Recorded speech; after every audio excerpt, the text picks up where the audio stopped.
Hello and welcome, listeners, to another captivating episode of the Ramblin Ram. Today we're embarking on a visual journey through the lens as we delve into the world of street photography with our extraordinary guest, TJ. His lens captures the stories on the streets, and we're excited to explore his artistry behind his camera, behind his lens. TJ, welcome to the show. Hey Ram, it's a pleasure to be here. Thank you. I really am happy that you're here. I really am happy that you agreed to this. So TJ, let's kick things off by getting to know you a little bit. Can you share what initially drew you to the world of photography, and then expand on how it drew you specifically to the world of street photography, and then how that became your passion amongst other forms of photography? Yeah, sure. I got into just photography in 2015, so that's when I got my first phone. I was just capturing just like sunsets. I did just like urbex photography too as well. So basically, just for those who don't know, it's when you like explore just like abandoned homes. Urban exploration. Yeah. So I did that for about, I would say, I started that in 2018, and then I'm still doing it now. But then I transitioned to street photography around the pandemic time, so like on 2020, 2021. I was drawn to street because it's because like everything was basically just like shut down. I was bored, so I just photographed just like people around me, and then so then like I loved the pictures that I took, and then I just like expand from there, and then it came just my hobby, and so then like and then I got my first camera actually just for street photography this year in January. It's a Fuji XT10, and the lens is like an 85 millimeter. So I've been doing that on that camera specifically just for like all my street photography, and it's been amazing. Interesting. So you say that you bought your first camera in 2018, you said? No, this year. Oh, this year. January. Okay, and then which was the Fujifilm. Yeah. And the Fujifilm in general is a very an extraordinary brand. It's Japanese, and it's been around for a while. The camera that you have, is it a mirrorless? Is it a DSLR? Is it a film camera? What is it? It's a digital mirrorless camera. Okay, digital mirrorless. Yeah. So then it must be a small camera then. It's somewhat small, yeah. Okay, I see. And this 85 millimeter that you shoot with, is it the only lens that you take with you when you're out? Yes, I just have only that lens on me, so I just shoot like everything on that lens basically. Okay, I see. Do you have any other lenses that you use for, other occasions? Any other kind of photography that you do that you don't necessarily post, that is not a part of street photography? I use my phone, so that's still still viable. Yeah, it's still viable to shoot on, but just for street photography wise, I do my just 85. That's like really good. Nice. So, and what kind of challenges did you face when you wanted to transition between your phone to your Fujifilm? Oh, it was like a big challenge. So it took me years just to get that camera, because I was just like debating on just like just like what camera to get. Am I good enough? Is it worth like just like all the money that I'm spending on it? So I'm like, okay, let's do this. So then like in the fall of 2022, I just did weeks on research on like what camera to get, which one is good for street, etc. And yeah, so now I'm using the Fuji. So Yeah. what was there a particular like factor that made you go mirrorless versus DSLR, or was it not a matter at all? It was just the price, honestly. It was like the cheapest one for me. So I'm like, I'll just Yeah. get the cheapest one out here. So I'm like, I'll just choose mirrorless. It looks good. It's good reviews. So I'm like, get that. What the hell? Yeah. Yeah. Can you tell us the difference between a mirrorless and a DSLR for people that are not familiar with the difference between the two cameras? I'm not too familiar with them, so like I just know that like I'm just like a mirrorless is cheaper than like a DSLR. So yeah. I mean yeah, like yeah. That's like pretty much all I know. That's all right. So, Yeah. so it's interesting. You said that you got drawn into street photography. Did you try any other form of photography before getting into street photo, before settling on street photography, or did you just had street photography in mind? And once you got into it, you're like, yeah, this is it. I'm not touching anything else.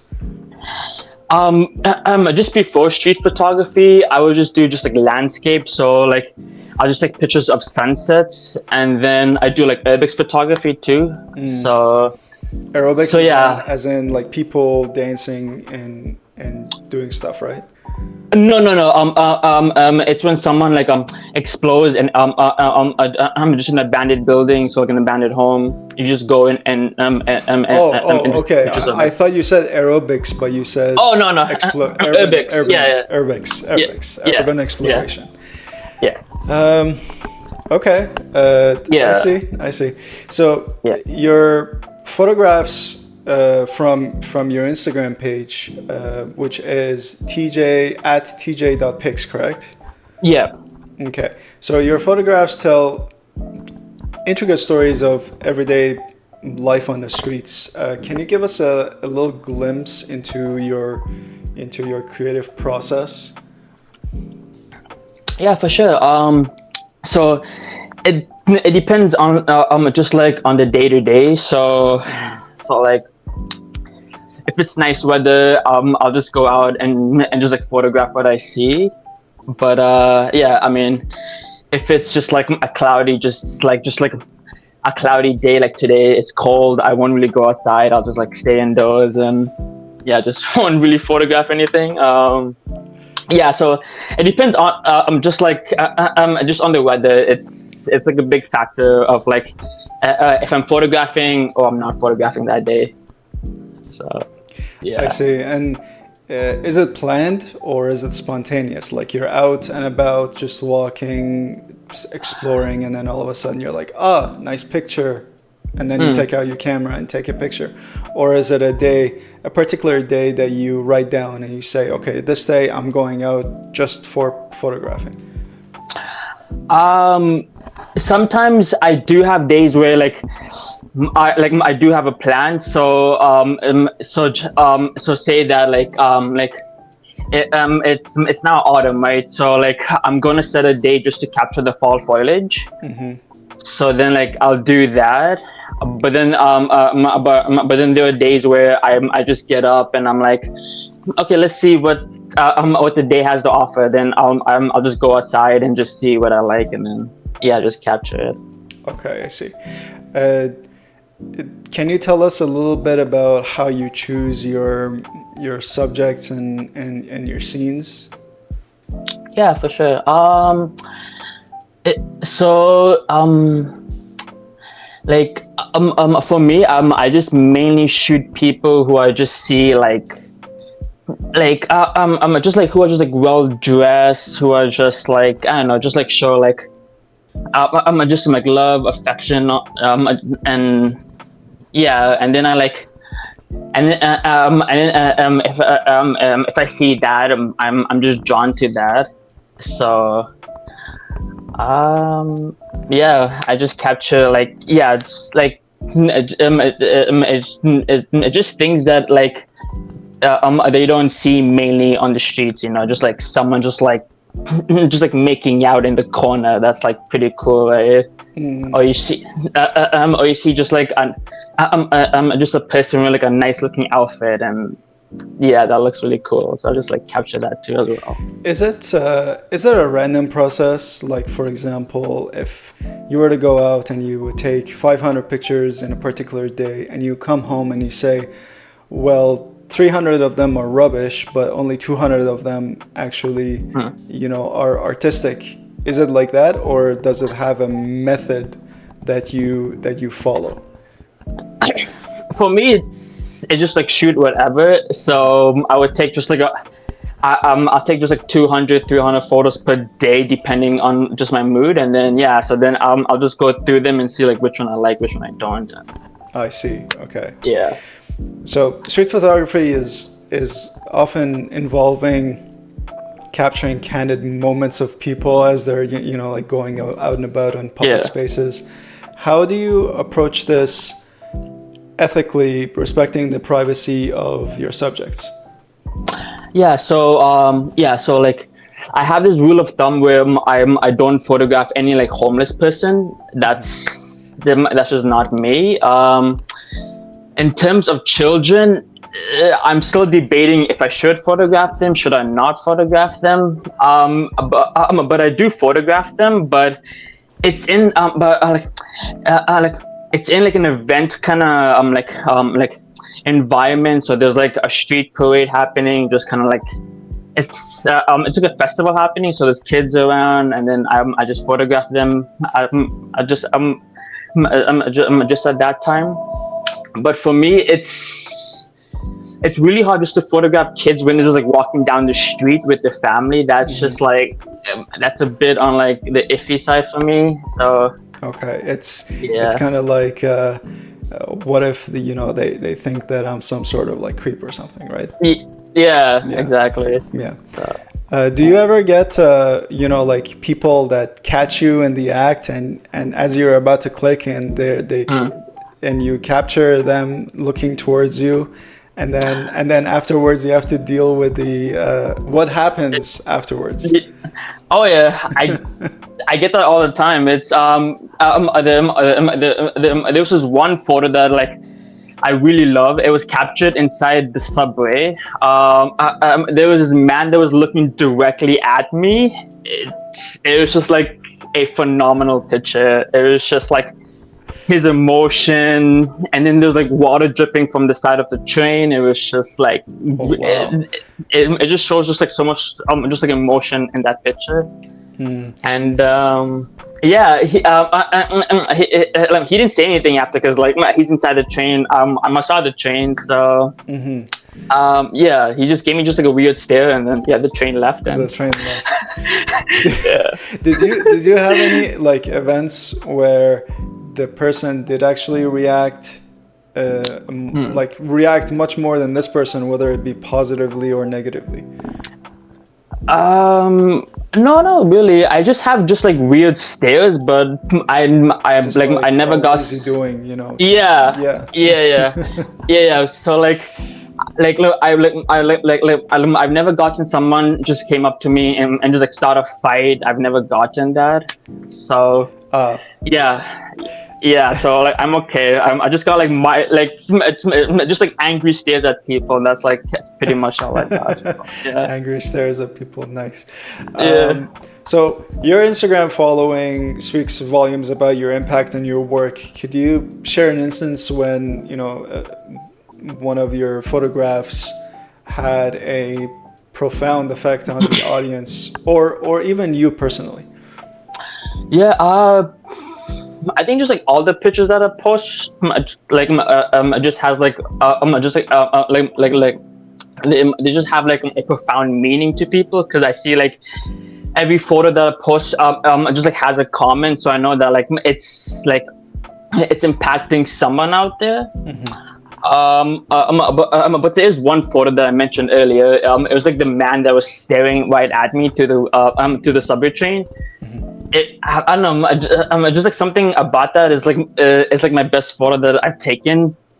It's it's pinned on my like it's pinned on my profile. So like I put it on top on like the top three. So it's Okay, so that's the yeah. one where it sticks with you, right? Yeah, it's just like something about it. It's just like I don't know. I just can't explain it, but it just like looks really good, like in terms of my eyes. Nice, nice. Yeah, So, we street photography is not just about people, right? It's also yeah, about the urban landscape, as it's called, the buildings and how the light plays with it. Can you tell us how you incorporate the surroundings and the architecture into your storytelling technique? yeah, for sure. Like I mainly just like photograph, just like in downtown because I live in downtown. So, like I tend to find like I don't know, just like tall buildings that have like just like the sun reflecting off of them, and they have Okay. just like good lighting. So I like it's good for photographs because the way that like it plays with light and shadows looks like really cool. So Interesting. yeah, And is there like a particular time that you like going outside because the lighting is just right? yeah, it's I mainly photograph during just like golden hour, so that's when like the sun is not fully set but it's setting. So Okay. yeah, so like it perfectly peeks through like just like the tall buildings, and it just like it looks really cool. And Interesting. yeah, And why is it called golden hour, by the way? it's like it's when the sun it's at its like it's peak before it sets basically. So that's yeah, so Okay. that's So and the cool. color is yellowish orange, which make it Y- kind of like golden, right? yeah, yeah. Okay. Yeah. Okay. So TJ, your work resonates with aspiring street photographers, people that want to get into street photography or are upcoming. What advice would you offer to those that are trying to succeed in that field? I mean, I would say just like photograph. That's, I mean, that's like pretty much all I could give. I mean, if you want to just like expand your skills, yeah, I mean, just keep on photographing. That's just, I mean, Just it's go pretty out and that shoot. simple. Yeah, yeah, yeah, pretty much. It's like that simple. You just gotta photograph. Um, so, like these streets can be unpredictable. Yeah. Could you share an interesting or unexpected encounter you've had while capturing moments? Yeah, so I've got this one encounter where I was inside a train, and then this lady like in front of me, she was saying, "Oh, like you're not supposed to capture people just inside the train," and then I told her it's a public space. I could capture people without their consent. And then like after I said that, she just like stopped talking. Convenient. So I'm like, cool. And then like I just left the train after because then it felt kind of awkward just being in that space after that confrontation. So I just like left the train. I'm like, okay. Oh, okay. So you don't Yeah. want to cause further concerns. Okay. Yeah. So Yeah. I just like left the area. So I'm like, The funny thing is, I have an experience similar to that, but okay. I wasn't doing street photography. I was doing a shoot, Okay. and we were in a subway station, and my model was sitting on a seat, and I had to like angle my shot. So if you imagine the tube inside the train, Yeah. I had to shoot her from an angle because she was sitting on a seat, and I didn't want the other seats to crowd in front. So then, way at the very end of the train, this I don't know, he was drunk or he was high, but he wasn't okay. He was just Yeah. like he was mumbling. he got up and he shouted, "Yo, man, don't get me on your camera, man. Otherwise, I'm gonna hit you in your face, man." Oh shit. And I'm like, dude, you're not even in the shot. And like everyone else was kind of like on the edge because he was like shouting, and I had to be like, play it cool. So I was like, dude, you're not even in the shot. I was laughing, and in like deep down, I'm thinking, oh shit, this guy's gonna come punch my face in. But I'm like, okay, play it cool, man. Just play it cool. And my model was kind of becoming uneasy, and like she wasn't feeling comfortable. So I just told her, you know what?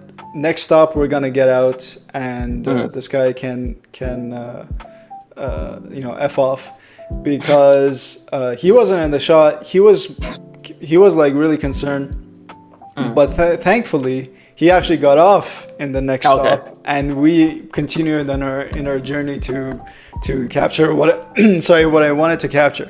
So this was like an unintentional encounter that I faced when I was doing shooting. Yeah. It's the subway, man. There's like all sorts of people down there. Exactly. It's Murphy's Law. Shit that can happen would happen. But so you've been able to build to build a presence. I would say a substantial presence.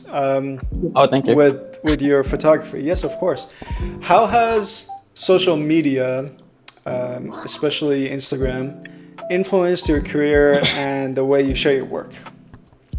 I currently I just post on Instagram currently, so that's like my top thing where I post. I mean, it's been tough because now just like on Instagram, it's now built. It's like it's now like it's not built for just for photographers no more. Okay. It's just it's just meant for like entertainment now, just like reels and like all that. I see. Right. So like I mean, like, it's been tough just to get just like a big fan base, but for me, I just post every week. I just like share people's just like other work on my stories, and so I've just been doing that just to get like a good fan base going. And where have you like sought refuge to if Instagram is not working out to you? What's like your other platforms? I don't have a plan B. I mean, like, I need a plan B, but for now, I just post everything on Instagram, which is like not like a good viable option for not photographers these days, eh? Yeah. I had that same problem when I was expanding my photography. I tried Instagram, and then I looked online. There was this person, he was on YouTube, and he was like, no, Instagram is no longer the shit, and this was like 2022. So I said, okay, well, if Instagram is not the shit, then what is?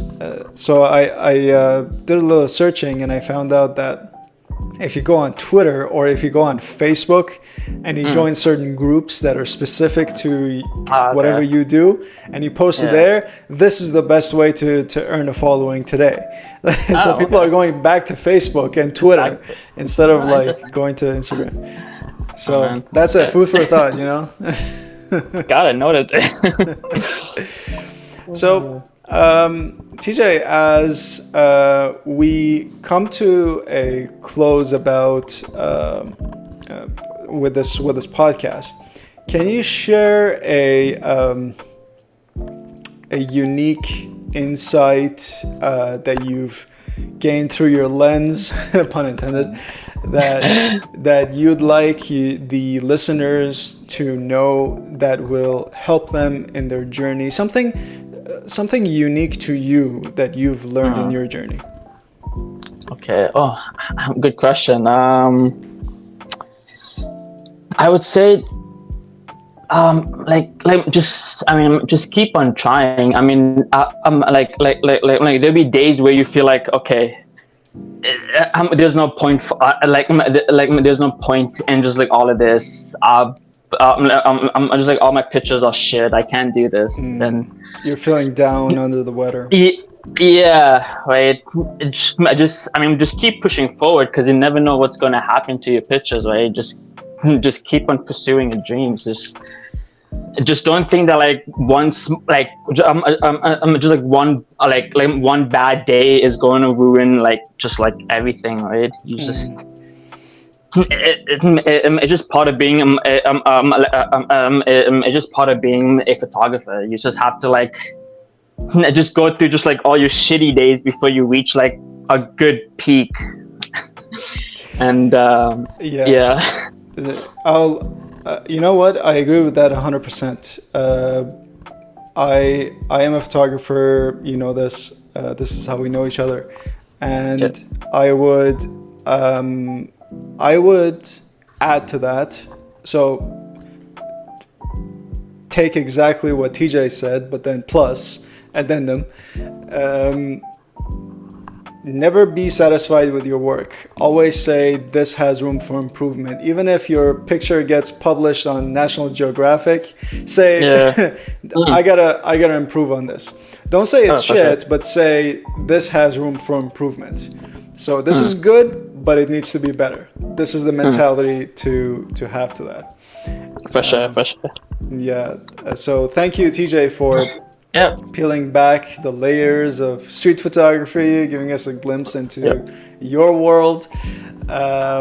Your ability to tell stories through your lens is truly unremarkable. Truly remarkable. I was truly remarkable. I would say that. Thank you. So, thanks everyone for tuning in. I really appreciate it. If you enjoyed this podcast, share it with everyone that you know, your family, friends, your friends, your family, far family members that you've never seen in ages that you probably will see sometime in the future for family Thanksgiving. No, it's not happening. Yeah, exactly. If you guys enjoyed it, please give us a comment. If you'd like to be in the podcast, give us a thumbs up, and we all hope that you have a wonderful day, week, and month ahead. Thank you, everyone. Thank you, TJ, for Yep, thank you for having me. coming here.